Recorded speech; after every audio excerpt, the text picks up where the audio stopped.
자, 강의 시작하겠습니다. 자, 인사 먼저 드릴게요. 안녕하세요. 박원철 노무사입니다. 오늘 9월 1일이고요. 오늘 제가 프라임 법학원에 처음 출강했고요. 오늘 그 강의 주제는 노동법 입문특강을 할 시간입니다. 입문특강이 뭐냐 이렇게 물어보실 텐데, 입문특강은요, 노동법을 처음 접하시는 분들에게 노동법이 어떤 식으로 체계가 되어 있고, 그리고 그 내용들이 어떤 거다, 이런 것들을 좀 흐름으로 좀 보실 거예요. 그래서 굉장히 깊은 내용보다는 그냥 이런 개념이 있습니다. 이 개념 다음에는 다음 이런 개념이 나오고, 왜 이 개념이 나오는지, 어떤 것들 때문에 문제가 되는지, 이런 것들이 있습니다 라는 맛보기 강의라고 보시면 됩니다. 그리고 강의 내용은 깊이 있게 들어가진 않을 거예요. 그냥 실무하시는 분들한테 강의한다는 생각으로 의문점 정도 던질 거고, 그리고 더 심화된 내용들은 여러분들이 정규 강의에서 보시게 될 겁니다. 자, 그래서 뭐 필기 도구 막 꺼내시고 막 집중해서 듣고 그러지 않으셔도 됩니다. 그냥 노동법을 친숙하게 만나겠다라는 생각으로 오시면 되겠습니다. 그리고 저는 이제 박원철 노무사, 제 소개도 아직 안 드렸는데, 저는요 2010년에 노무사 시험을 합격했고요. 강의하고, 그리고 대학원, 그리고 직장생활, 이렇게 세 가지를 병행하고 살았다가 최근에는 좀 강의 쪽에 좀 비중을 많이 두고 있습니다. 대학원은 현재 석사 수료 중이고요. 그다음 논문 지금 작업 중에 있고, 그전에는 제가 직장생활 할 때는요, 법무팀, 인사노무 담당, 이렇게 실무 경험을 좀 쌓아왔기 때문에 여러분한테 조금 더 생동감 있는 내용을 전달할 수 있을 것 같다, 이런 게 저희 좀 장점이라 할 수 있겠고요. 또 다른 분들, 다른 강사님하고 또 다른 이력이 있다면은, 저는 강의 대비하기 전에요, 채점자로서 한 3년 정도 채점자 생활을 했었어요. 대부분 한 1, 2년 정도 하시다가 채점을 안 하시는데, 저는 3년 정도 어떤 강사님 밑에서 쭉 채점을 해왔거든요.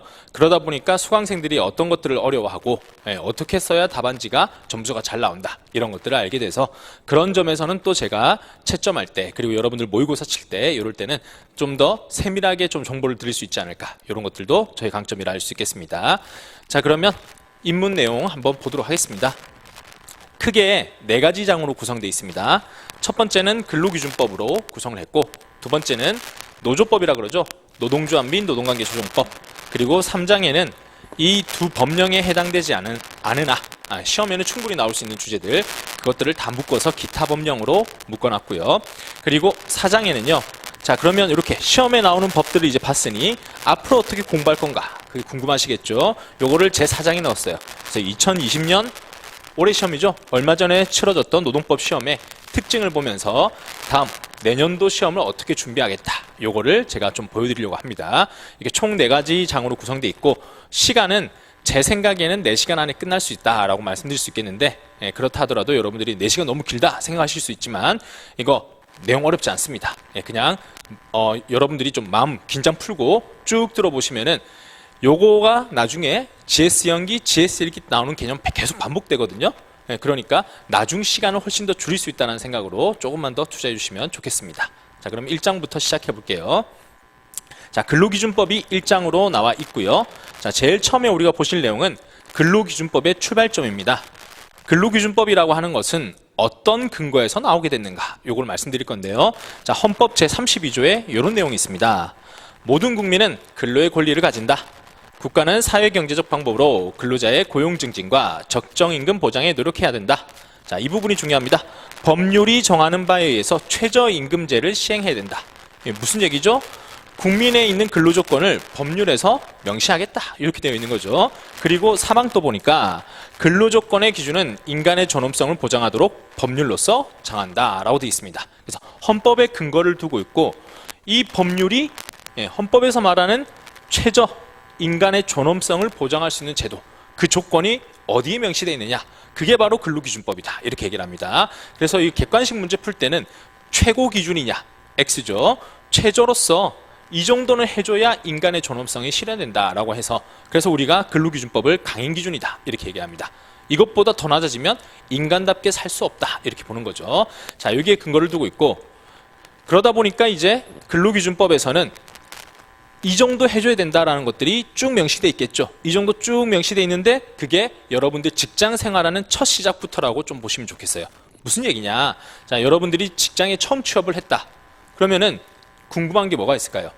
취업을 하고 난 다음에는, 취업하기 전에는 제발 취업 좀 해주세요, 이렇게 말을 하지만은 면접 시험 끝나서 최종 합격, 내일부터 출근하세요 이런 통보를 받고 나면 그 다음부터는 임금은 얼마나 될까? 여기에 휴가는 며칠이나 되지? 승진 제도는 어떻게 될까? 내가 맡은 업무는 어떻게 되지? 이런 근로 조건들이 궁금하겠죠. 그래서 제일 첫 장에는 근로기준법은 누가 적용받고 그리고 그 내용들은 어디에 명시돼 있고 이런 것들을 다투게 됩니다. 자, 일단 근로기준법은 누가 적용받느냐? 일하는 사람이라는 모두가 근로자에 해당하냐? 우리가 사회적 신문 같은 거 보실 때 근로기준법은 근로자가 적용받는다 이런 얘기 많이 보셨을 거예요. 그러면 근로자란 개념이 일만 하면 직장에 나가서 일한다 또는 일을 통해서 수입을 얻는다 그러면 모두 근로자인가? 이런 개념입니다. 자, 그랬을 때 우리 근로기준법은 이렇게 명시되어 있습니다. 2조 1항 1호에 근로자라 함은 직업의 종류와 관계없이 임금을 목적으로 사업이나 사업장에 근로를 제공하는 사람을 말한다. 이렇게 되어 있죠. 자, 직업의 종류를 관계하지 않으니까 어떤 일을 해도 상관없어요. 두 번째, 임금을 목적으로 해야 됩니다. 임금 목적이 아닌 사람들이 있겠죠. 그냥 봉사활동, 자아실현, 만족감 이런 분들은 임금 목적이 아니기 때문에 근로자가 아닌 겁니다. 세 번째, 사업이나 사업장에 출근을 해야 돼요. 그러니까 자유업. 어제는 A라는 사람, 내일은 B라는 사람 이런 사람들을 대상으로 일을 하고 있다. 이러면 어디에 소속되어 있지 않고 내가 일하고 싶을 때 일한다. 이런 사람들을 우리가 흔히 프리랜서 이렇게 얘기하죠. 자, 그런 사람들은 사업이나 사업장에서 일을 하지 않기 때문에 근로자가 아니다. 이렇게 되는 거죠. 마지막, 근로를 제공하는 사람 이렇게 돼 있는데 이 법조문 가지고는 완벽하지 않아요. 그래서 우리 판례가 뭐라고 하냐면은 이 근로라고 하는 것은 종송노동이다 이렇게 얘기합니다. 종송노동이란 게 뭐냐? 누군가에게 얽매여서 누군가의 지시를 받으면서 구속되어서 일하는 사람 이런 사람들을 우리는 근로기준법상 근로자 이렇게 얘기를 합니다. 그래서 실제 일을 한다 해서 모두가 근로자가 되는 건 아니에요. 밑에 쟁점이 이렇게 돼 있죠. 사업장에서 근무를 하면 모두 근로자인가? 답은 아니다. 종속노동을 제공해야 되고 앞에 보셨던 이 근로기준법상의 개념에도 들어와야 된다. 그래서 우리가 2차 시험에서 여러분들이 처음 만나는 이 근기법상 근로자 개념은요, 사용조석 관계 판단 지표라고 하는 꼼꼼한 것들을 따지게 됩니다. 근로시간은 어떻게 규율되냐, 장소는 어떻게 되냐, 누가 업무 명령을 내리느냐, 만약 일을 하지 않았을 때 뭔가 제재가 있느냐, 그리고 기본급 고정급이 있느냐, 이런 세세한 기준들이 있거든요. 그런 것들을 따지는 연습들을 하시게 될 겁니다. 자, 다음은요. 그러면 이제 상대방이 나와야 되겠죠. 일하는 사람이 있으면은 그 일하는 사람을 부려먹는 사람, 이 사람들을 우리는 사용자라고 얘기합니다. 약간 좀 생소한 개념이죠. 저도 요즘 실무할 때 자문 나가면은 사장님들이 이 사용자란 단어를 굉장히 싫어해요. 사장님은 직급 직책이니까 뭐 그렇다고 치는데 사용자 이렇게 얘기하면 왠지 모르게 되게 악덕 사업주 막 이런 느낌을 좀 주나 봐요. 그런데 말 그대로 부려먹는 사람이에요. 지시하고 내가 직접 노동을 하지 않고 직원시키는 거죠. 네가 일해 이렇게 하는 그런 사용자 개념요. 밑에 이제 법률 규정 보시면 사용자라 함은 사업주, 사업경영 담당자, 그리고 그 밖에 근로자에 관한 사항에 대해서 사업주를 위해서 행위하는 자를 말한다. 이렇게 해서 세 가지 개념이 나와 있어요. 사업주, 경영 담당자, 근로자 관한 사항에 대해서 위하여 행위한 자. 이렇게 세 가지를 묶어서 우리는 사용자라고 묶어 있다. 그러면 사업주 개념이 뭔지, 경영 담당자가 무엇인지, 그 다음에 근로자 관한 사항에 대해서 사업주에서 행위하는 자가 무엇인지 이 개념들을 구체적으로 알아야 되겠죠. 여기에 대해서는 이제 2차에서 좀 더 깊이 배우실 거고 저는 간단히만 말씀드리면 자, 쟁점은 다른 회사 사장님이 나의 근로계약 상대방이 될 수 있을까? 이게 최근에 기출문제 나오기도 했었고 쟁점이 되는 부분입니다. 자, 무슨 얘기냐? 사업주는 근로계약 체결한 상대방을 얘기하거든요. 그런데 제가 근로계약서 쓴 우리 사장님이 실제로 보니까 우리 사장님도 누군가한테 지시받는 약간 하청이다 이런 느낌 들어요. 그래서 저랑 계약한 사람 말고 그 이후에 있는 제3자, 우리 사장님의 사장님, 그 사람이 나의 진짜 사장님 아닐까? 이런 것들이 다퉈지고 있다는 겁니다. 그 외의 쟁점들은 이제 경영 담당자는 누구까지를 치느냐, 다음은 직장 다니면서 누구는 근로자이면서도 사용자 지위를 누리는 게 이렇게 중복적 지위를 가지는 사람을 사업주를 위해서 행위한 자 이렇게 얘기를 하거든요. 그 개념들이 이제 2차 할 때 좀 더 세분화해서 보시게 될 겁니다. 자, 다음 이제 본격적으로 근로기준법에 있는 내용.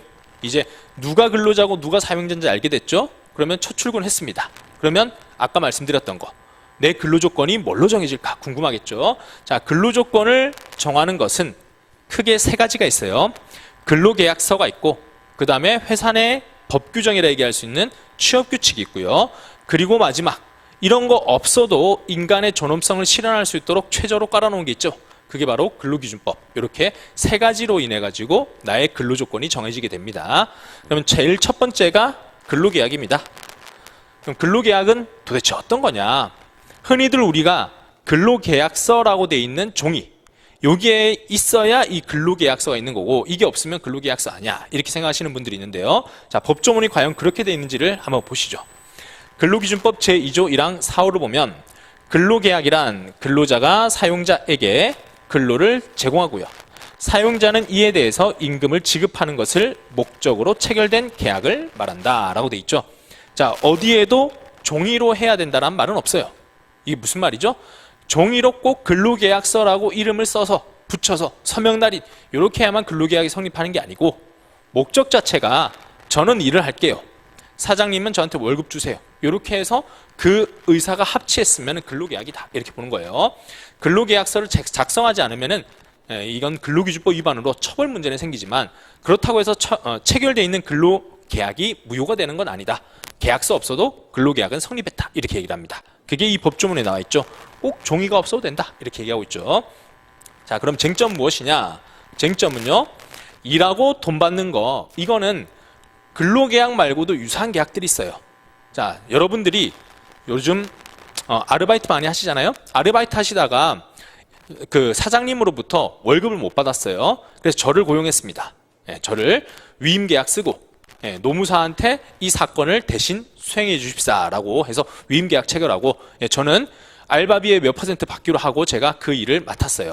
그러면 이것은 근로계약이냐 아니면 민법에 있는 위임계약이냐, 이런 문제예요. 똑같이 지시 내린 대로 제가 일을 하고 거기에 따라서 보수를 받기로 제가 약정을 했죠.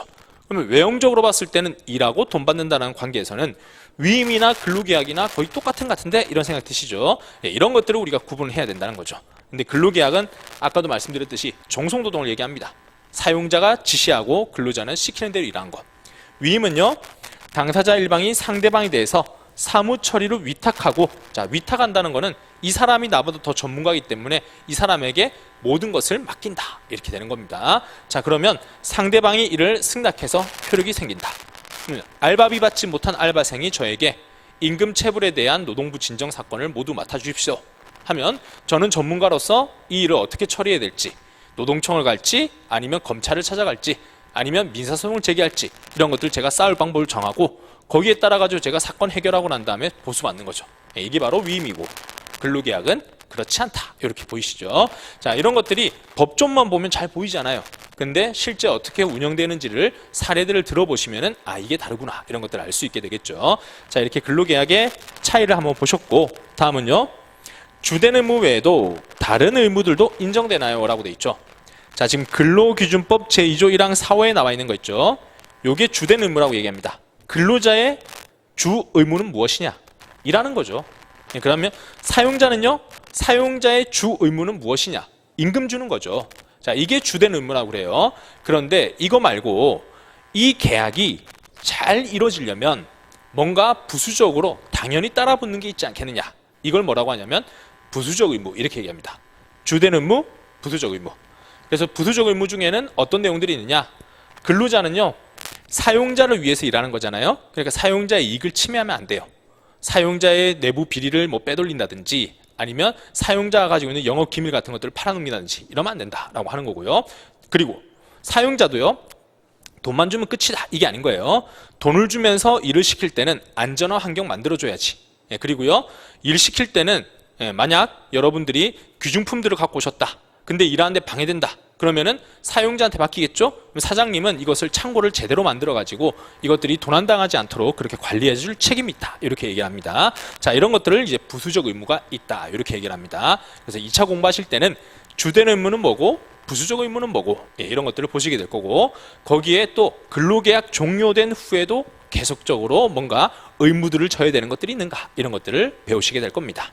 자, 다음 넘어가시면요, 그럼 취업규칙이라는 걸 이번에 보시게 될 겁니다. 근로계약을 결정짓는 게 세 가지가 있댔죠. 근로조건 결정짓는 게 첫 번째는 근로계약을 받고, 두 번째는 취업규칙을 이제 봅니다. 자, 취업규칙이라는 것은 약간 좀 생소할 수 있을 겁니다. 신문을 좀 많이 보시고 노동에 관심 많으신 분들은 이런 걸 보셨겠지만은 이 취업 규칙이라는 게 규칙이라는 단어는 좀 친숙하죠. 예, 취업이라는 단어가 합쳐지니까 생소하죠. 예, 취업 규칙은 말 그대로 직장 내의 규칙입니다. 예, 그것을 학교에서는 교칙이라 한다면 직장 내에서는 회칙, 회사 규칙, 회사 내규 이런 표현들을 막 쓰는데 그것들을 근로기준법에서는 다 묶어가지고 취업규칙 이렇게 얘기를 합니다. 그럼 취업규칙은요, 첫 번째 질문이 어떤 것이 취업규칙이냐 이런 질문들이 나옵니다. 취업규칙은요, 자, 법조문은 아니고 이렇게 교수님들이 개념 정의를 합니다. 사업장 내 다수의 종업원들에게 개별적 근로관계를 통일적 처리하기 위해서 근로자가 사업장에서 지켜야 될 복무 규율이나 임금이나 근로시간이나 기타 근로조건에 대해서 세부적인 항목을 두어서 규정하고 있는 것이다. 사용자에 의해서 일방적으로 작성되고 근로자에게 집단 획일적 적용되는 규칙이다. 말이 너무 길죠? 요 단어들만 기억하세요. 통일적. 왜 규칙을 만들까? 계약서로 한 명 한 명한테 해주면 되겠죠. 근데 한 명 한 명한테 해주다 보면요, 한 10명 있을 땐 괜찮아요. 근데 직장 내에 한 100명 있어 보세요. 이 사람들의 근로조건이 어떤지 나중에 기억도 안 납니다. 그러면 임금 줄 때나 아니면 누군가에게 그 근로조건 이행해 이렇게 얘기하기가 관리하기 쉽지 않아요. 그것을 손쉽게 관리하려면 통일적으로 모두가 똑같이 적용된다 이러면 좋겠죠. 그러기 위해서 만든 게 취업규칙이다. 그리고 또 특징은요, 이 안에는요 복무규율, 지각 3회 이상 하면은 그때는 해고한다 이런 것들, 또는요 횡령했을 때는 최하 정직 3개월이다 이런 것들. 자, 그런 회사 내 징계, 처벌 이런 것들을 어떻게 하겠다라는 것들을 명시할 수도 있고요. 또요, 임금 근로시간 기타 근로조건이라고 되어 있죠. 예, 우리 회사의 보수체계는 연봉제다. 그리고 개인별 연봉은 1년 지나면 수당 얼마가 더 지급된다 이런 것들 있죠. 그런 임금 규정들도 만들 수 있고요. 근로시간은 뭐 주간 근무자는 몇 시까지 출근, 야간 근무자는 몇 시까지 출근, 이교대제를 운영한다 이런 것들도 취업규칙에 들어가게 됩니다. 자, 이 정도 설명드리고, 그 다음 특징적인 게 요겁니다. 누가 만드는 거냐? 사용자가 일방적으로 만들어요. 예, 사용자가 이 재정권자입니다. 이것을 일방적으로 만들고, 그렇게 혼자 만든 다음에 누구들한테 적용시킨다? 근로자들한테 집단적으로 그리고 일치, 획일적으로 적용시켜버리는 게 취업규칙이다 이렇게 되어 있습니다. 자, 들어보니까 필요는 해 보이는데 뭔가 좀 근로자들한테 불리할 수도 있겠다 이런 생각도 좀 드시죠. 자, 그래서 뒤에 가시면은 이런 것들을 제재를 가하기 위해서 우리 근로기준법이 어떤 절차들을 두고 있어요. 다음 내용 보시면, 그래서 취업규칙을 작성은 어떻게 해야 되느냐? 근로기준법 제94조 1항은요, 작성 또는 변경을 할 때 두 번째 줄을 보시면 과반수 조직된 노동조합이 있는 경우에는 노동조합한테, 근데 노동조합이 없어요. 그러면 근로자 과반수로 조직된 노동조합이 없으면 근로자 과반수의 의견을 들어라 이렇게 되어 있습니다. 예, 그래서 혼자 만들지 말고 그래도 의견 청취해서 그 다음에 만들어야 된다 이렇게 되어 있는 겁니다. 자, 그러면 이거는 유리할 때 얘기예요. 현재 근로계약서는 100원 받고 있는데 취업규칙으로 150원 주겠다 이러면 근로자들이 반대할 이유는 없겠죠. 그러니까 그때는 근로자의 의견만 듣고도 만들어도 돼 이렇게 되어 있는 겁니다. 근데 이제 염려되는 거는 불리할 때겠죠. 다음 세 번째가 불리한 취업규칙이 작성되는 경우 막을 수 있는 방법은 이 부분입니다. 다시 얘기를 해보면 근로계약서는 100원 준다 돼 있어요. 근데 취업규칙으로 90원으로 임금을 내린대요. 그러면 사용자가 아무리 만들 수 있다 하더라도 근로자의 근로조건들이 낮아지는데 그걸 일방적으로 만들려고 하면 안 되겠죠. 그래서 우리 근로기준법은요, 자, 앞에 있는 조문에 이어서 나오는 건데 취업규칙을 근로자에게 불리하게 변경할 때는 그 동의를 받아야 한다라고 되어 있습니다. 근데 동의 주체는 앞에 있는 그분들이에요. 과반 노조 있으면 노조, 과반 노조가 없으면 근로자 과반수 이렇게 되어 있습니다. 그러니까 불리한 취업규칙은 통과시키기가 쉽지 않다 이렇게 보이시죠? 자, 이거는 실제 실무할 때는 어떻게 하냐면요, 한 명 한 명한테 동의받으면 안 돼요. 집단의 동의를 받아야 되거든요. 그러니까 이런 대강당 빌려가지고요, 거기서 취업규칙 개정 설명회를 해야 돼요. 그런 다음에 앞으로는 이렇게 바뀝니다라는 거 보여주면서 찬반 투표하는 거예요. 그럼 근로자들이 회의한 다음에 1대1로 하면은 근로자들이 마음이 약해지잖아요. 회사 앞으로 30년 더 다닐 건데 동의해야 될 것 같은데 이런 느낌 드는데, 집단이 뭉쳐 있을 때는 그때는 쉽게 꺾이지 않거든요. 너도 반대, 너도 반대, 그럼 우리 다 같이 반대하자 이렇게 될 수 있겠죠. 그래서 불리한 취업규칙은 생각보다 쉽게 통과되진 않는다. 이렇게 알아두시면 되겠고요. 자, 그런데 그럼 2차 우리가 수험에서 배울 부분들은 어떤 게 있느냐? 일단요, 불리한 취업 규칙이라고만 되어 있는데 제가 아까 말씀드린 것처럼 100원을 80원으로 깎는다 이런 것들은 누가 봐도 불리해요. 근데 불리한지 아닌지가 되게 애매한 경우들이 있어요. 사장님들도 반대가 아니기 때문에 바보가 아니기 때문에 당근과 채찍을 동시에 줘요. 정년 연장시켜줄게. 대신 임금 좀 깎자. 그러면 계산기 두드려 봐야죠, 머릿속으로. 정년까지 5년의 정년이 더 늘어나는데 임금이 조금 깎인다. 그럼 내가 생애 수입을 봤을 땐 늘까 줄어들까? 예, 또 누군가에게는요, 휴가 제도를 늘려줄게. 대신 승진 소요년수를 좀 더 길게 잡자. 예, 이런 것들. 자, 그런 것들 막 듣고 있으면은 나한테 유리할 수도 있고 나한테는 불리할 수도 있고 이해관계가 막 첨예하게 대립하게 됩니다. 이럴 때 어떤 기준으로 우리는 불리한지 유리한지를 판단해야 되겠죠. 그런 것들을 배우시는 거고요. 다음은요, 과반수 의미가 무엇인가? 이거는요, 과반수라고 돼 있으니까 되게 쉬워 보이죠? 모든 직원들 모아놓고 그 중에 반 이러면은 과반수잖아요. 근데 취업규칙 자체가 일부 근로자에게만 적용돼요. 예를 들면요, 회사 간부 사원들. 그럴 때는 동의를 누구한테 받아야 되냐? 간부 사원을 싫어하는 일반 근로자한테 동의받아야 되냐? 아니면 간부 사원들한테만 동의받아야 되냐? 이런 또 문제가 생깁니다. 그리고 세 번째, 집단적 동의를 받지 못했을 때 취업규칙의 효력은? 라고 되어 있죠. 자, 법에서는 분명히 동의받아야 된다 이렇게 되어 있죠. 근데 나중에 배우시게 되겠지만 우리 판례에서는 동의를 못 받는다 하더라도 유효한 경우 예외들이 있다 이렇게 얘기합니다. IMF 때 이런 게 있었어요. 지금 우리나라의 그 국채가 아니라 우리나라의 국고가 지금 탕진됐다. 그래서 지금 공기업들을 먹여 살릴 수가 없어요. 근데 공기업들은 너무나 과도한 퇴직금을 받고 있어. 자, 이럴 때 지금 나라가 힘드니까 퇴직금 좀 깎읍시다. 국민 세금으로 운영되는 곳들이니까 퇴직금 좀 깎죠. 이렇게 얘기하는 거. 국민의 입장에서는 필요해 보인다라는 생각이 들죠. 근데 이게 바로 취업규칙 불이익 변경이잖아요. 그런데 이것을 국가가 밀어붙이니까 당연히 근로자들은 뭔가 유인책도 없고 무조건 근로조건 다운시키는 건데 못 받아들인다 이렇게 얘기를 하겠죠. 하지만 상황은 IMF라는 거. 지금 국가가 날아가게 생겼어요. 그런데도 불구하고 이 법률, 과반수 동의 이것만 계속 강조할 것인가? 아니면 다른 기준으로 이 정도라고 하면 괜찮다라고 볼 수 있는 다른 판단 기준이 있을 것인가? 이런 것들이 또 문제가 되는 겁니다. 자, 이런 것도 배워보시면 좀 흥미진진하겠죠. 언제나 이런 것들은 튀어나옵니다. 경제 위기 때마다 회사가 힘드니까 좀 줄이자 이렇게 얘기하는 거고, 근로자 입장에서는 아니 근로조건 다운시키면 과반수 동의 얻으셔야 되는데 요건 거치지 않았으니까 무효입니다. 그러면 다른 기준을 충족했기 때문에 불리한데도 불구하고 동의 안 갖춰도 유효할 수 있는가? 이런 것들로 법정 분쟁이 발생하는 겁니다. 자, 이렇게 취업규칙 내용도 한번 보셨고, 다음은요, 근로기준법에 의한 근로조건들을 한번 보겠습니다. 예, 이런 것들은 많은 내용들이 있지만은 그 중에 우리 2차 시험하고 좀 관련되는 그런 주요 내용만 좀 발췌해 왔어요. 첫 번째는 근로기준법에서 차별하지 말라라고 되어 있습니다.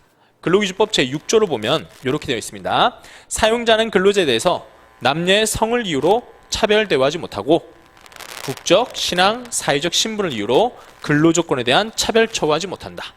근로기준법 4가지를 명시해요. 성, 국적, 신앙, 사회적 신분.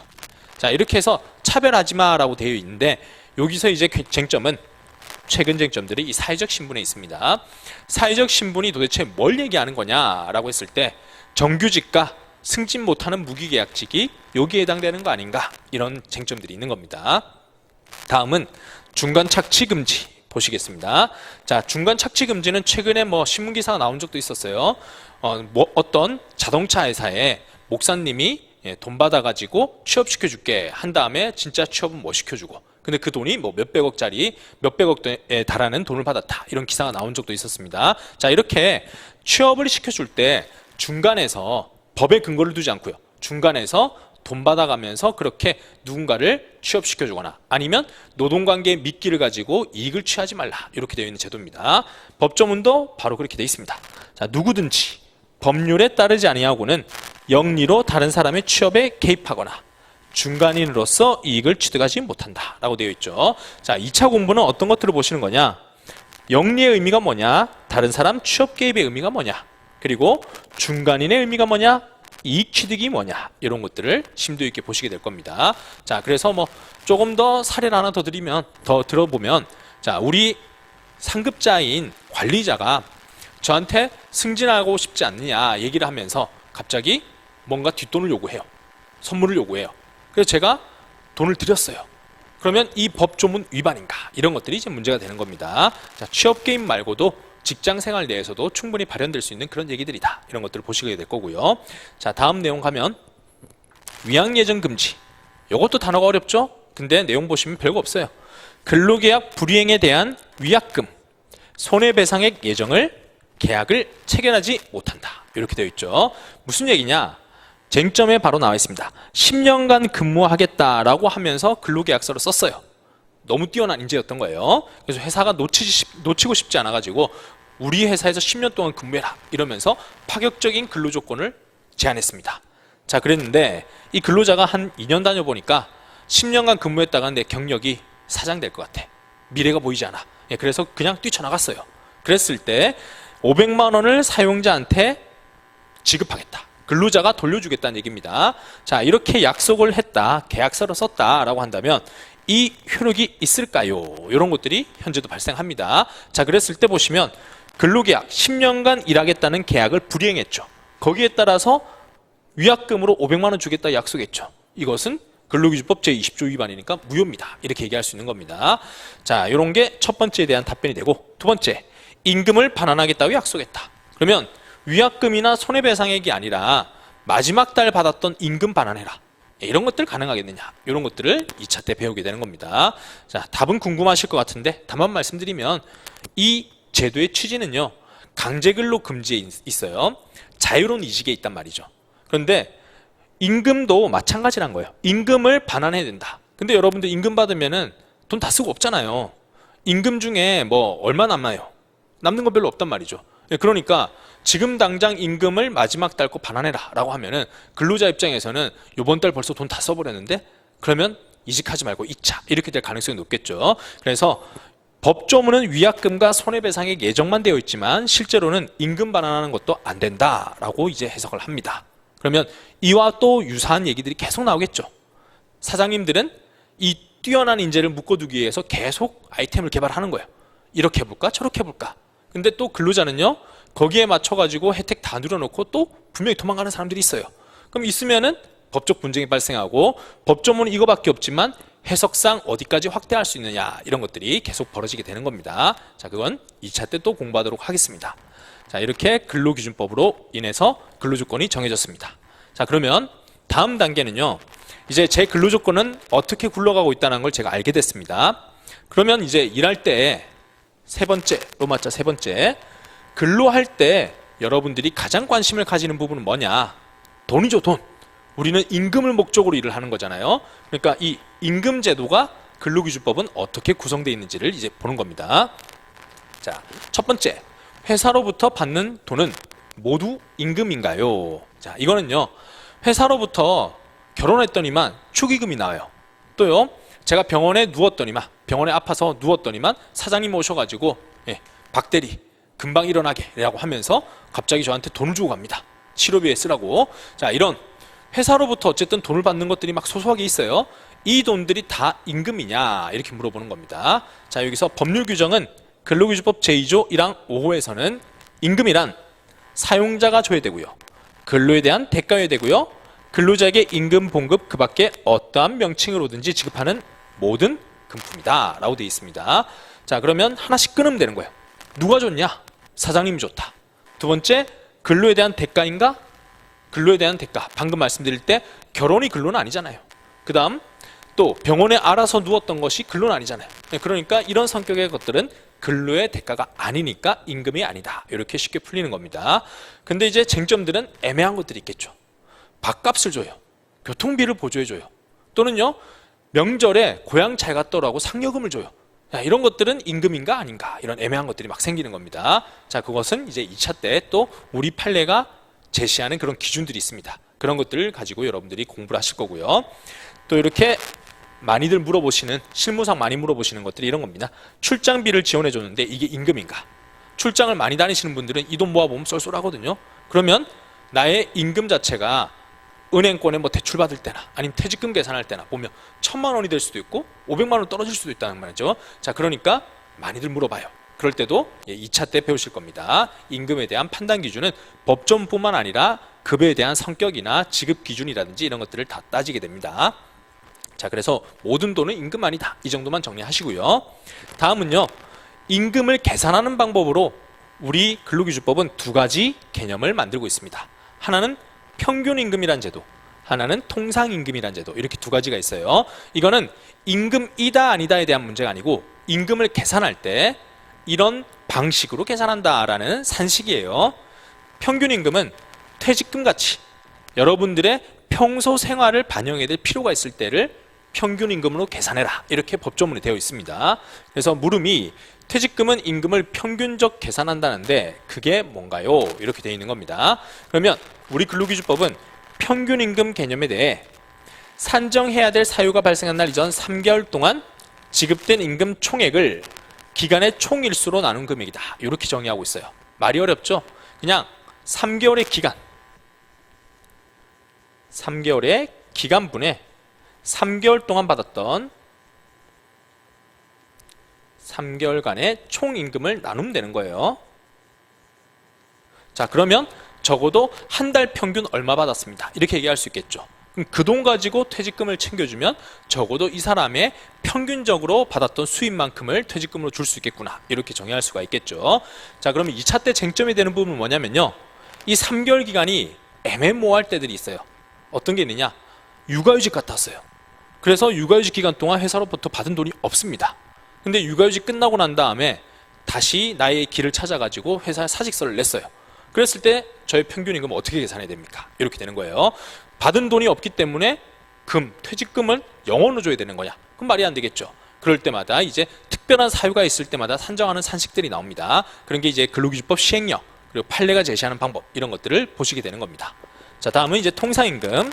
통상임금은 이런 질문들을 많이 합니다. 휴일에 일하면 1.5배를 준다.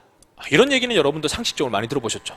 연장 근로하면 1.5배 준대, 야간 근로하면 1.5배 준대, 이런 얘기 들어보셨죠. 자, 그런데 뭐의 1.5배냐 이거예요. 어떤 돈을 기준으로 해서 1.5배 주는 거냐, 그것을 우리 근로기준법은 자, 통상임금 1.5배의 기준이 되는 게 통상임금을 기준으로 1.5배다, 이렇게 얘기를 합니다. 자, 통상임금은 또 근로기준법 시행령은 뭐라고 정의하고 있느냐, 근로자에게 정기적이고 일률적으로 소정근로 또는 총근로에 대해서 지급하기로 정한 시간급 금액이다, 이렇게 되어 있습니다. 나머지는 안 읽으셔도 돼요. 그러면 정기성, 일률성, 그리고 소정근로에 대한 대가, 이렇게 얘기를 하고 있죠. 말이 어렵죠. 이런 것들 배우시는 게 이제 2차 공부입니다. 제가 그냥 간단히만 정리해보면, 정기라는 거는 특정 날짜 정해놓고 계속 나와야 돼요. 2달에 한 번, 3달에 한 번, 이런 식으로. 일률이라는 거는요, 줄 수도 있고 안 줄 수도 있고, 이게 아니에요. 이런 조건이나 이런 기준에 달하면 무조건 줘야 돼요. 그런 게 일률성. 그 다음 소정근로라고 하는 거는요, 근무 시간 내 아침 9시 출근, 저녁 6시 퇴근, 이게 일반적인 근로잖아요. 이런 근로했을 때는 무조건 나오는 돈, 이렇게 얘기를 하는 겁니다. 특수한 뭔가 플러스 알파가 아니라 이런 돈이기 때문에 임금 받는 것들 중에서도 대개 이 세 가지 조건을 통과해야 되기 때문에 통상임금에 해당하는 것들은 생각보다 되게 폭이 좁아요. 그러다 보니까 통상임금이 월급은 300, 400 받아도 통상임금은 100 정도밖에 안 되는 사람들도 있다는 거죠. 그런 것들을 보시게 되는 겁니다. 근데 이 기준이 이 단어만 가지고는 역시 어렵죠. 그리고 회사에서 지급 조건을 설정하는 것도 굉장히 다양한 조건들을 제시합니다. 월급날에 재직해야 된다. 아니면 한 달 중에서 출근 일수 며칠을 충족해야 된다. 아니면 등급, 평가 등급을 매겨가지고 근로자 성과 몇 등급 이상은 나와야 된다. 이런 것들을 막 달거든요. 그랬을 때 이렇게 조건이 돼 있으면 통상임금, 이런 조건은 통상임금 아님, 이런 것들을 구분할 수 있어야 되겠죠. 자, 이런 것들을 배우시게 되는 겁니다. 최근에도 어떤 K모 자동차 회사가 이런 소송 내고, 그리고 어떤 타이어 회사도 이거 소송 내가지고 채권 압류하고, 이런 것들이 나오고 있어요. 그래서 현재도 이슈가 막 발생하는 그런 부분이다라고 아시면 되겠습니다. 다음 넘어가시면, 자, 코로나에 가장 많이 이슈가 됐던 게 이런 수당도 있습니다. 임금 부분이고, 아직까지 일을 해야만 받는 게 임금이다. 이거는 상식이잖아요. 근데 우리 근로기준법에서는요, 일을 하지 않아도 돈을 받을 수 있는 제도가 있습니다. 왜? 임금으로 우리는 먹고 살기 때문에. 임금을 안 주면은 사용자야 회사 망하더라도 굶어 죽진 않는다 이렇게 생각하는 것 같아요. 하지만 근로자는요, 당장 월급이 들어오지 않으면은 이달, 다음 달 생계를 해나갈 수가 없어요. 그렇기 때문에 근로자의 잘못이 아니라 사장님의 뭔가 잘못으로 인해 가지고 일을 못했을 때는 이만큼은 챙겨주라. 이게 바로 휴업수당입니다. 자, 질문도 이렇게 들어와 있는 거죠. 경영 악화로 휴업에 들어간다고 합니다. 임금을 한 푼도 받지 못하나요? 코로나 지금 이 상황에서도 이런 질문들이 많이 들어와요. 자, 근로기준법 46조는 이렇게 되어 있습니다. 사용자의 귀책 사유로 휴업을 하는 경우에는 사용자는 휴업 기간 동안 그 근로자에게 평균 임금의 100분의 70 이상의 수당을 지급해라. 자, 귀책 사유가 그럼 뭔지가 궁금하죠. 그걸 이제 2차 때 배우는 거예요. 또 휴업이란 게 뭐냐? 휴업이라는 것은 근무 시간이 줄어드는 걸 얘기하는 겁니까? 아니면 업무 중에 일부러 안 한 걸 얘기합니까? 회사 출근했는데 일할 게 없더라. 그래서 그냥 뜬 눈으로 그냥 서 있기만 했다. 이게 휴업입니까? 이런 것들 따져봐야 되겠죠. 또 사용자는 평균 임금 100분의 70을 줘야 된다. 그럼 평균 임금 계산해봐야 되겠죠? 평균 임금을 우리가 앞서 배웠죠. 3개월 기간 동안 3개월 기간분의 총임금, 이런 것들을 적용시키는 연습을 하시게 되는 겁니다. 자, 그렇게 해서 2차는 또 이런 단어들의 의미를 찾게 될 것이고, 그 다음 실제 우리 대법원 판례가 인정했던 사례들을 공부하시게 되는 겁니다. 자, 이런 제도도 있구나, 신기하구나, 이렇게 되는 거죠. 근데 제가 서두에 말씀드렸던 코로나는요, 사용자 잘못은 아니잖아요. 사용자가 어디 병을 가져와 가지고 강제로 뿌린 건 아니잖아요. 그래서 코로나로 인한 휴업에 일단 해당되지 않는다고 보는데, 근데 여기서 또 예외들이 있어요. 정부 정책으로. 만약 환자가 나와서 정부 정책에 의해 가지고 회사는 쉬고 싶지 않은데 쉬어야 된다, 이럴 때는 뭐 휴업수당 줘라, 이런 것들도 인정되기도 합니다. 그래서 꼭 우리가 알고 있는 것이 상식에 딱 일치하지는 않을 수도 있다, 이렇게 말씀을 일단 드리고요. 다음 넘어갑니다. 자, 그 다음 5번째는 임금을 어떤 방법으로 지급해야 되냐, 이렇게 또 되어 있습니다. 방금 임금은 어떤 거다까지 보셨죠? 근데 임금을 이제 근로자한테 주는 방법도 중요하겠죠. 왜? 뒤에 보시면 임금을 봉투에 넣어서 줘야 되는가? 아니면 비트코인 같은 걸로 줘야 되느냐? 아니면 부모님이, 얘는 너무 흥청망청 쓰니까 부모님이 앞으로 아들 근로에 대한 임금은 내 계좌에 넣어주세요, 부모님 계좌에 넣어주세요, 이런 것들 요구했을 때 그렇게 해도 될 것인가? 이런 것들이 문제되는 겁니다.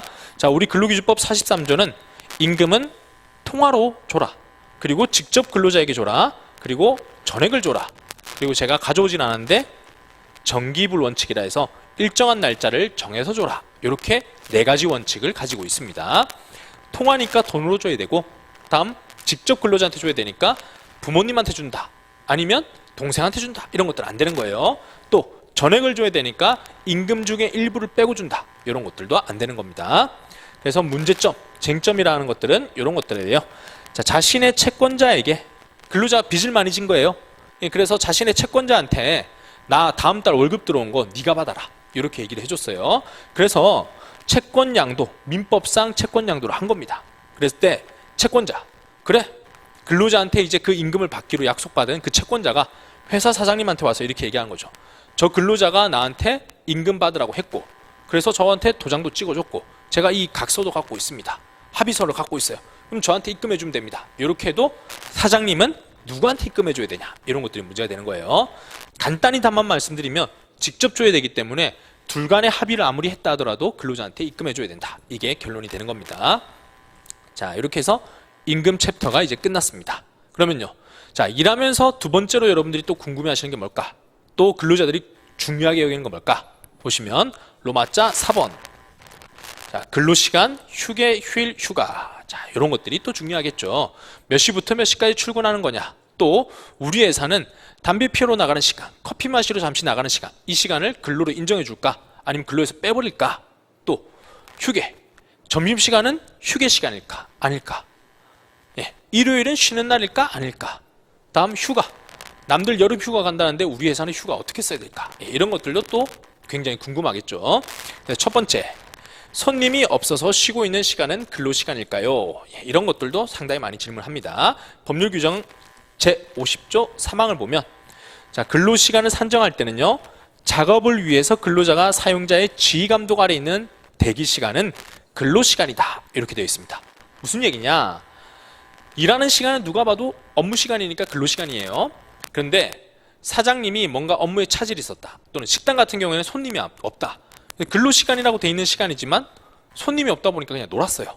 네, 그러면 일을 하진 않았지만은 우리 법조문은 중요한 건 요걸 한 거죠. 사용자 지휘감독 아래 있기만 하면 그거는 근로다. 이렇게 지금 보고 있는 겁니다. 그럼 이와 비교한 휴게 시간도 이제 보셔야 되겠죠. 휴게 시간은 54조에 나와 있습니다. 읽어보면 사용자는 근로시간이 4시간인 경우 30분, 8시간인 경우 1시간 이렇게 범위를 설정해 놓고 있고, 그 다음 휴게 시간은 근로시간 도중에 줘라 라고 되어 있고, 마지막 휴게 시간은 자유롭게 이용할 수 있어야 된다 이렇게 되어 있습니다. 그래서 손님이 없는데 제가 밖으로 나가서 제 마음대로 놀다가 들어와도 괜찮다 이러면 휴게 시간이 될 가능성이 있어요.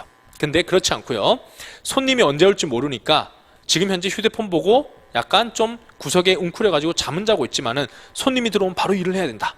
그러면 이것은 근로시간이다 이렇게 구분을 하는 겁니다. 자, 이런 것이 근로와 휴게의 구분이다. 자, 이렇게 보면 되게 명백해져.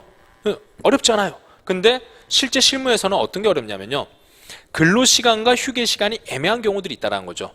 특히나 사용자가 지휘감독을 바로바로 하지 않는 1인 사업장 이런 것들, 주차 관리를 한다든지 아니면 버스 기사님 같은 이런 공간들, 그래서 버스 한 바퀴 돌고 들어온 다음에 정류장에서 청소하고 난 다음에 다음 운행 시간까지 놀고 있는 시간, 이런 시간들 겉으로 볼 때는 뭔가 쉬고 있는 것 같은데 실제로 봤을 때는 일을 해야 될 것 같기도 하고, 그랬을 때 어떤 기준으로 우리가 판단해야 되느냐, 이런 것들이 이슈가 되는 겁니다. 아파트 경비원들도 마찬가지고요. 아파트 경비원도 앉아가지고 대기하고 있는 것 같은데 근데 이 시간이 보니까 시간표에는 휴게라고 적혀 있어요. 근데 이분이 보니까 민원이 나왔다. 아파트 입주자 중에 누군가 민원을 제기했다. 그랬을 때 그 호실로 올라가야 돼. 그럼 이건 근로시간일까 휴게시간일까, 이런 것들이 다 문제가 되는 겁니다. 자, 다음 넘어가시면은 휴일은 일요일인가요? 자, 휴일에 대한 것도 이제 많이 물어보시는데, 휴일은 근로기준법 제55조 이렇게 돼 있어요. 일주일에 평균 1회 이상의 유급휴일을 보장해야 된다. 휴일에 대한 정의는 근로기준법에 나와 있지 않은데, 휴일은요 일을 쉬는 날이죠. 일을 쉬는 날이고 일하지 않는 날입니다. 근데 그 날이요 일요일이라고 정해져 있지는 않아요. 그냥 일주일 중에 어떤 요일이든 하루만 주면 된다 이렇게 돼 있어요. 그래서 뭐 사무직들이야 월에서 금까지 일하고 토일 쉬는 것들이 일반적이지만 병원 같은 곳들 그러면 교대제로 운영하실 거고, 주말 휴일이라 하더라도 환자들 다 있잖아요. 그렇기 때문에 우리가 알고 있는 빨간 날이라 하더라도 일하는 사람들도 있다는 거죠. 그런 점 고려해 보시면은 어떤 요일이라도 어쨌든 하루만 쉬게 해주면 된다. 이게 우리 근로기준법 내용이고요. 관공서로 꼭 얘기한 건 아니다. 관공서 공휴일을 꼭 얘기한 건 아니다. 이렇게 정의할 수 있겠습니다. 자, 2차에서는 이제 어떤 것들을 또 공부하느냐? 2차에서는 이 휴일이라고 정해놨는데 휴일을 바꿀 수 있을까? 이런 것들이 법적으로 또는 판례상 어떤 근거로 인정되는지 이런 것들을 공부하시게 될 겁니다. 자, 다음 넘어가시면 연차 휴가를 보도록 합니다. 그럼 이제 연차 휴가는 근로기준법에는 이렇게 되어 있습니다. 1년간 80% 이상 출근했을 때 근로자에게 15일 이상의 유급 휴가를 줘야 된다. 무려 돈을 받으면서 쉬는 제도가 우리나라에 있습니다. 근데 이것은 1년간 80% 이상 출근이라고 하는 출근율을 담보를 먼저 해야 되는 겁니다. 성실 근로를 했을 때 그때 보장해주는 제도다. 이렇게 되어 있는 겁니다. 자, 그러면 5항을 보면 이런 얘기도 있습니다. 자, 1항에서 4항까지의 규정에 따른 휴가를 근로자가 청구한 시기에 줘야 된다. 무슨 얘기죠? 이 휴가를 언제 갈지는 근로자 마음이다. 이렇게 되어 있는 거예요. 그리고요, 그 기간에 대해서는 취업규칙 등에서 정하는 통상임금이나 평균임금을 줘야 된다. 어쨌든 돈 주란 얘기예요.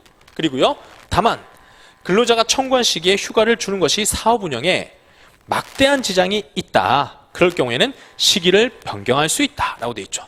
그러니까 제가 휴가를 가면 이 회사가 돌아가지 않아. 그럴 때는요, 제가 신청했던 휴가 말고 다른 날을 줄 수 있는 거예요. 근데 제가 휴가를 가도 이 회사는 아무 문제가 없어요. 그럴 때는 원하는 날짜 그냥 휴가 가시면 된다. 이렇게 되어 있는 겁니다. 그리고요, 휴가를 다 못 썼어요. 궁금하시죠? 휴가를 다 못 썼을 때는 그때는 통상임금 또는 평균임금으로 나중에 다시 보상을 해줘야 됩니다. 자, 이렇게 되어 있는 게 우리나라의 휴가 제도다. 그러면 2차에서는 뭘 배우느냐면요, 이 1년간 80% 이상 출근, 이것도 그냥 일하는 사람이면 아무 문제 없겠죠. 근데 파업을 했어요. 제가 쟁의행위를 했어요. 또는요, 우리 법에 있는 육아휴직을 제가 갔다 왔어요. 이랬을 때는 이 80%를 어떻게 산정해 줘야 될까? 또는 제가 일하다 다쳐가지고 병원에 실려가서 6개월간 입원을 했습니다. 이럴 때 어떻게 되는 걸까? 이런 것들이 다 이슈가 되는 겁니다. 자, 그랬을 때 10월 휴가가 그대로 나가는 거냐? 아니면 색다른 방법으로 줘야 되는 것이냐? 이런 것들을 공부하시게 될 겁니다. 뒤에 있는 질문도 그 내용입니다. 1년 동안 병원에 있었다. 그때 휴가 주냐? 다음, 회사의 허락을 받아야만 휴가를 갈 수 있냐? 꼭 그런 것이냐? 근데 법조문은 안 그렇죠. 자, 이런 것들을 이제 2차 때 배우시게 되는 겁니다. 자, 그 다음에 이제 로마자 5번 부분을 보시게 될 겁니다. 자, 이제 근로조건 중에서 또 궁금해 하시는 것들이 인사와 징계. 징계를 어떻게 받는 것이냐. 그리고 인사명령은 어떻게 되는 것이냐. 이렇게 얘기를 하는데, 승진제도는 법에서 규율하지 않아요. 그거는 회사에서 알아서 할 일이에요. 근데 회사에서는요, 근로자한테 불리한 것들만 규율하고 있어요. 그 중에 첫 번째가 인사명령으로 근로자를 불리하게 할 수 있겠죠.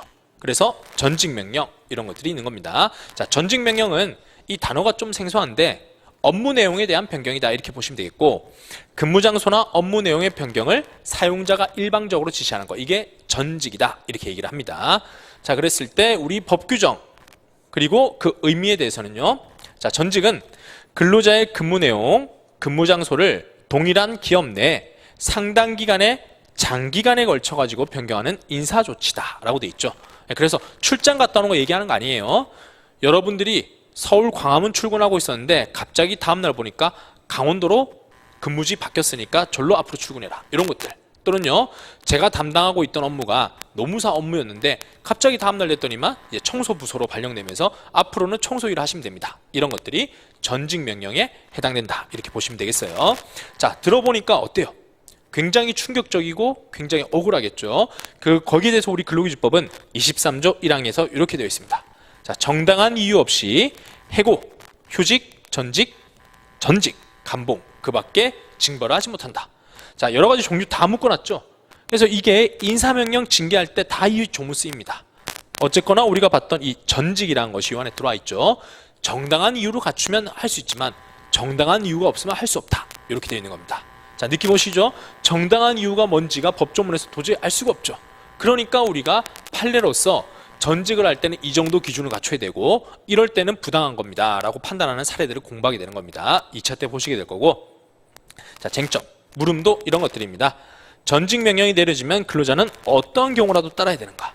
네, 아까 말씀드렸던 거, 광화문 출근이었는데 그걸 믿고 제가 이사도 왔고 집도 샀고 부모님도 거기에 다 부양하고 있는데 갑자기 강원도로 가라 그랬을 때, 근데 이 강원도로 가라는 것이 보니까 회사의 필요성은 전혀 없어요. 그러면 이거는 저를 괴롭히려는 의도다, 이렇게 해서 부당하다 할 수 있지만, 회사가 필요하다라고 한다면은 또 제가 가야 되는 건 아닌가? 애매할 수 있겠죠. 그런 것들을 나중에 배우시게 될 거다. 자, 다음 넘어가시면 이제 전적을 볼 겁니다. 전적 개념도 약간 단어가 생소하죠. 자, 우리나라에선 잘 보기 힘든데 계열 회사에서 많이 일어나는 겁니다. 그래서 S그룹, L그룹 이렇게 해서 큰 대기업 계열사에서 계열사끼리를 왔다 갔다 한다, 이렇게 보시면 되겠습니다. 자, 그랬을 때 다른 직장으로 가라는 뜻이죠. 어쨌거나 제가 S전자 다니고 있었는데 갑자기 S 계열사 중에 이름 없는 곳으로 저를 발령됐다. 그러면 저는 S전자 다니고 싶어가지고 인적성 준비하고 면접 준비하고 토익이랑 각종 자격증 다 따고 그렇게 했는데 이제 와가지고 갑자기 다른 계열사로 가라니, 그런 계열사는 처음부터 원서 넣지도 않았다, 이런 생각할 수도 있겠죠. 자, 이랬을 때 또 우리 법이 제재하고 있는 것이냐, 이런 것들을 보는 겁니다. 자, 일단 개념 보시면 전적이란 원소속 기업과 근로계약 관계를 종료한다. 끝났다는 거예요. 이제 돌아갈 수 없어요. 그런 다음 이적할 기업과 새로운 근로계약을 체결하거나 사용자 지위를 양도해서 그 기업의 업무에 종사하는 것이다.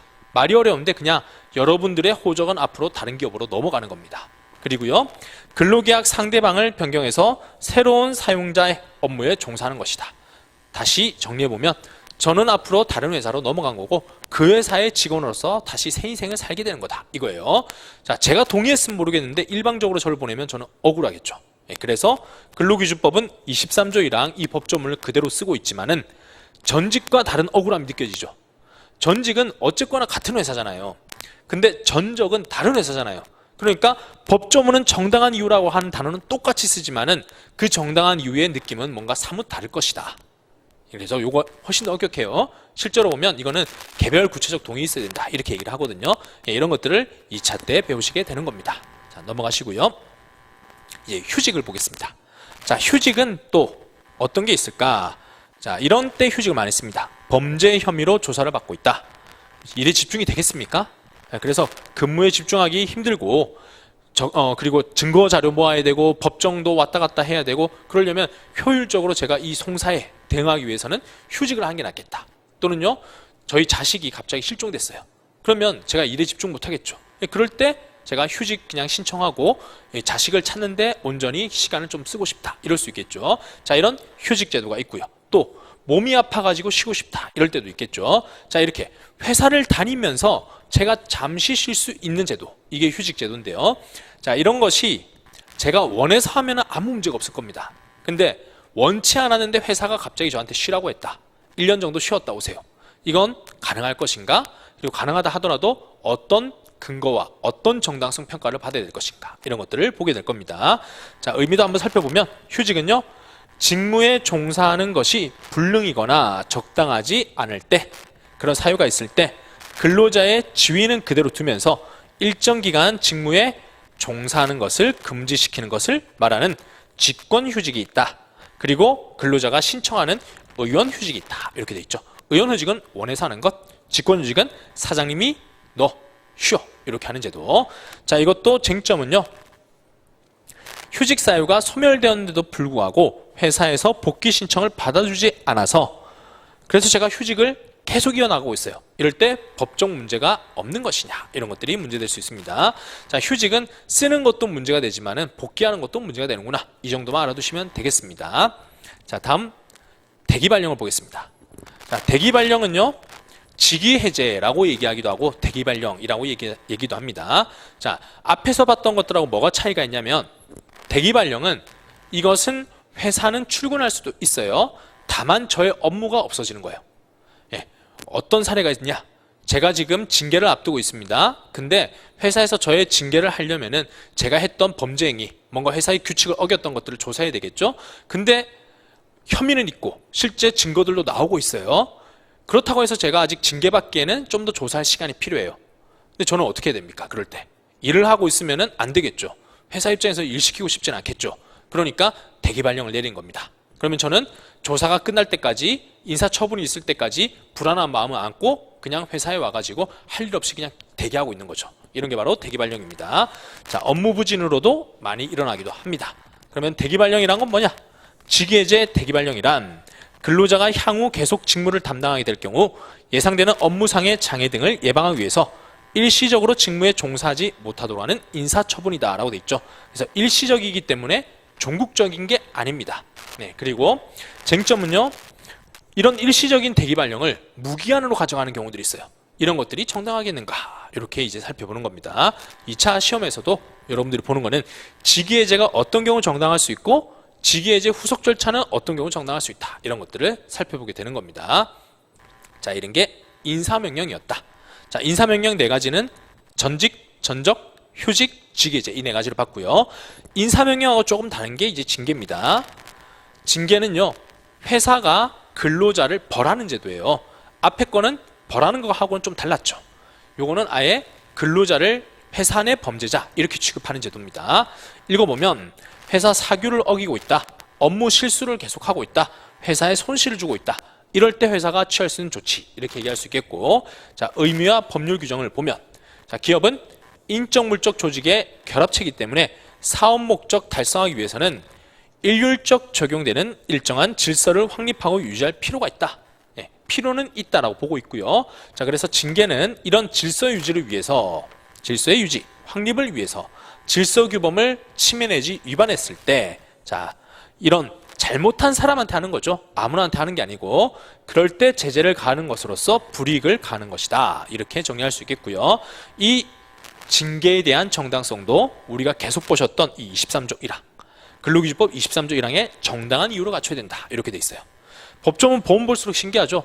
이 정당하다는 단어는 똑같이 쓰고 있는데 상황이 어떻냐에 따라 가지고 이 정당성은 정말 평가 기준이 달라집니다.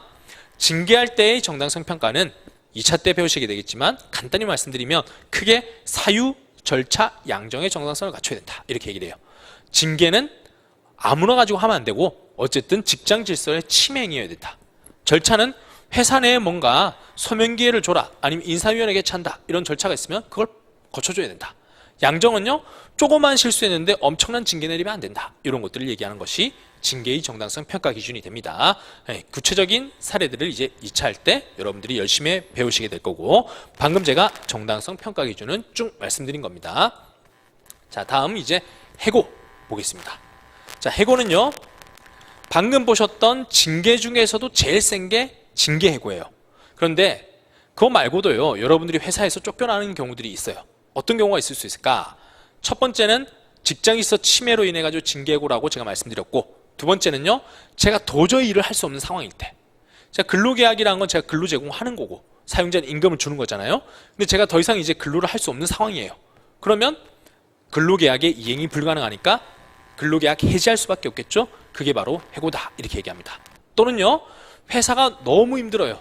그래서 종업원들 수를 그대로 유지할 수가 없더라.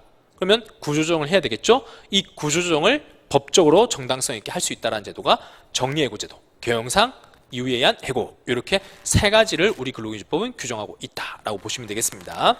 그래서 이거 간단히만 보면, 해고는요, 근로관계를 종국적 종료시키는 사용자 일방 확정적인 의사 표시다, 이렇게 되어 있죠. 이 정도만 보시면 되겠고, 종류는 세 가지. 징계로 인해 가지고 질서를 문란하게 한 사람, 질서를 위반한 사람한테 하는 징벌 중에 제일 센 거, 이게 징계고, 다음 일반 해고는요, 일신상 사유, 근로능력 결여, 저하. 어려운 얘기를 하는데 결과적으로 근로계약을 더 이상 지킬 수 없는 상황이다, 이런 거예요. 자, 이럴 때 더 이상 근로관계를 존속시킬 수 없어서 계약을 해지하는 것이다, 이렇게 이해하시면 되겠고, 마지막 정리해고는요, 정리해고는 회사의 경영상 사유에 기인해서 이루어지는 해고다, 이렇게 얘기를 합니다. 자, 그러면 우리 시험은 어떤 것들을 공부하는 거냐? 징계 해고야 징계편에서 보는 거예요. 근데 일반 해고는요, 근로능력 상실도 아닌데 해고했다, 정당성 없겠죠? 그런 것들을 평가하는 기준을 보시는 거고, 정리해고는요, 우리 근로기준법에 24조에 보면 요건이 4가지가 나와 있어요. 이 4가지를 다 갖춰야 되냐, 그 요건별 의미는 뭐냐, 이런 것들을 나중에 공부하시게 될 겁니다. 자, 이렇게 해고까지 보셨고, 그 다음 우리 조문에서는 해고할 때 법적 절차를 지켜야 된다, 이렇게 되어 있습니다.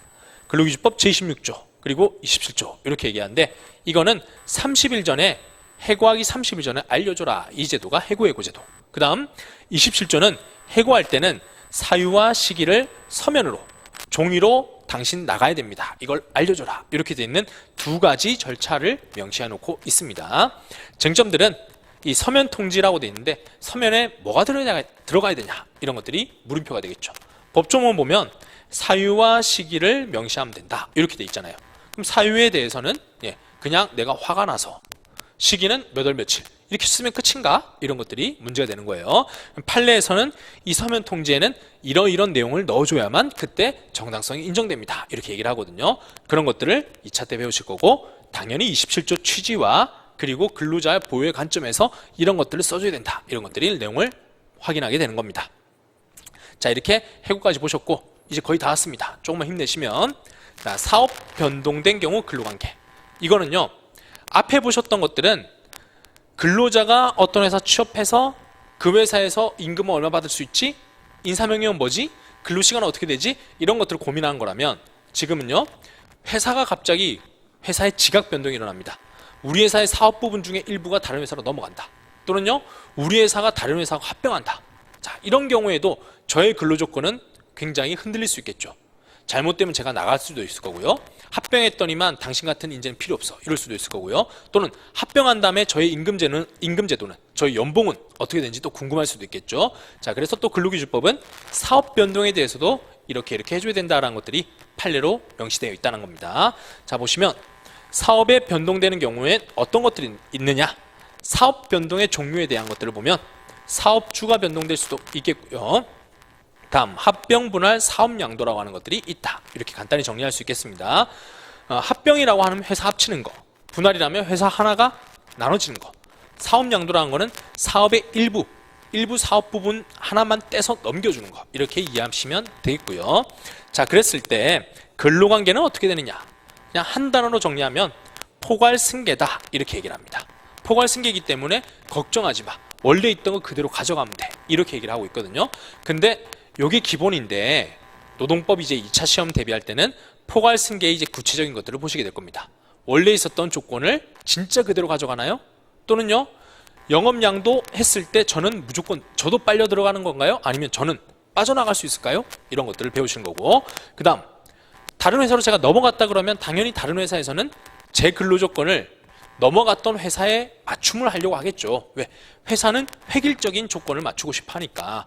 다른 회사 온 사람을 다르게 취급하고 우리 회사 원래 있던 사람하고 다르게 투트랙으로 운영하면 굉장히 회사 입장에서 곤란하겠죠. 어지럽고요. 그러니까 획일적으로 맞추려고 할 거라고요. 그럴 때도 어떤 절차를 거쳐야 되는지를 학습하게 되실 겁니다. 이런 것들을 2차 때 본다. 자, 그러면 표는요, 지금 여러분들이 막 제가 쏟아냈죠. 이런 것들이 어떤 순서로 어떤 내용들을 품고 있었다는 것들을 정리하고 쉬었다가 노조법을 보도록 할 겁니다. 첫 번째는 이제 근로기준법 적용을 봤습니다. 근로자가 있고 사용자가 있다라는 걸 봤고요. 근로자를 제가 얘기할 때는 일하는 사람이 모두 근로자는 아니다 이런 얘기했죠. 사용자는요 3명으로 나눠져 있었죠. 그 중에 저랑 계약서 쓰지 않은 사람도 사용자가 될 수 있다 이런 얘기도 했습니다. 다음 근로를 시작할 때는요 근로조건 설정을 해야 되는데 근로계약에 의해서 취업규칙에 의해서 근로기준법에 의해서 설정이 된다 이렇게 얘기를 했죠. 그래서 근로계약은 꼭 종이로 쓸 필요는 없다. 근데 법조문은 주된 의무는 아니지만 실제로는 부수적 의무도 중요하다 이런 얘기했고요. 취업규칙은요 취업규칙은 만들어지는 그런 절차 그리고 불이익할 때는 동의해야 되는데 어떤 게 불이익일까? 동의 안 받아도 유의할 수 있다던데 어떤 경우일까? 이런 얘기도 했습니다. 근로기준법은 제가 몇 가면 발췌했지만은 인간답게 살기 위해서 뭔가 최저 기준으로서 이건 하지 말아야 될 것들 이런 것들이 있었습니다. 그럼 근로를 하면 궁금한 것이 임금이다. 임금은 돈 받는 거는 다 임금일까? 그 다음 평균적으로 임금 계산해 준다는데 이건 어떻게 해야 되느냐? 3개월 가지고 한다. 통상임금은 제가 받는 모든 수당 중에서 특별한 성질만 통상임금이다. 일을 하지 않아도 받는 돈이 있다. 그리고 임금을 줄 때는 어떠한 절차, 어떠한 기준에 맞춰 가지고 지켜야 될 4가지 원칙이 있다. 이런 것들을 봤고요.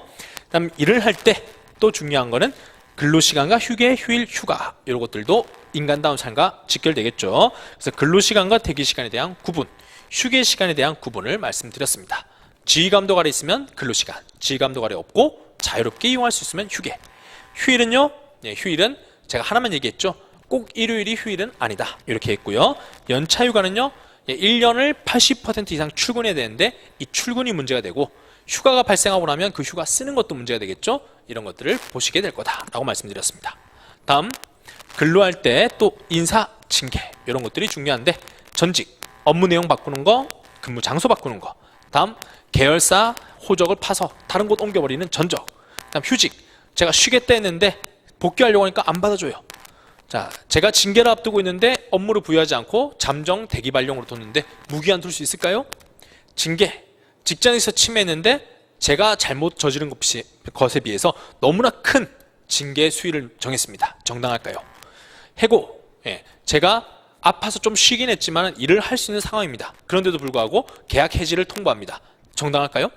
회사 하나도 힘든 거 없는데 갑자기 저 보고 나가래요.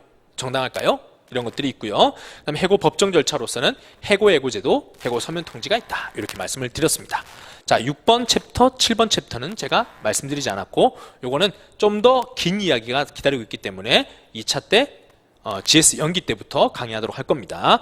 8번은 사업의 변동이 있을 때 저의 근로조건, 제가 꼭 넘어가는 건지 제 근로조건은 지킬 수 있는 건지 이런 것들에 대한 이야기들을 드렸습니다. 자, 이렇게 해서 근로기준법을 한번 크게 흐름대로 한번 보셨습니다. 들어보시니까 어떻습니까? 어려운 듯 하지만은 실제 우리가 겪는 사례들이고 여러분들이 조금만 관심을 기울여 보면 우리 이웃들, 신문지, 우리 아버지, 어머니 누군가에게서 다 발생하는 일들이에요. 그래서 여러분들이 시간 순서대로 공부를 하시면 훨씬 더 이해가 쉬운 게 이 근로기준법입니다. 내가 직장 생활을 한다면 또는 내가 직장 다녔을 때 이런 일이 있었지. 그리고 일을 하게 되면 이런 것들이 궁금할 것 같은데 이런 상식에 기초해서 나오는 게 근로기준법이거든요. 여기서 이제 우리가 공부하는 것들은 그 모든 경우의 수들을 이런 일들이 발생하면 뭐라고 답변해야 될까? 뭐가 법에 가까울까? 이런 것들을 학습하게 되시는 겁니다. 그래서 관심을 가지면 훨씬 더 실력이 빨리 키워질 수 있는 부분이다. 이렇게 알아두시면 되겠고, 지금은 여러분들이 너무 깊게 보실 필요는 없겠고, 이런 게 있구나라는 흐름 위주로 좀 살펴보시면 되겠습니다. 자, 쉬었다가 노조법 진행하도록 하겠습니다.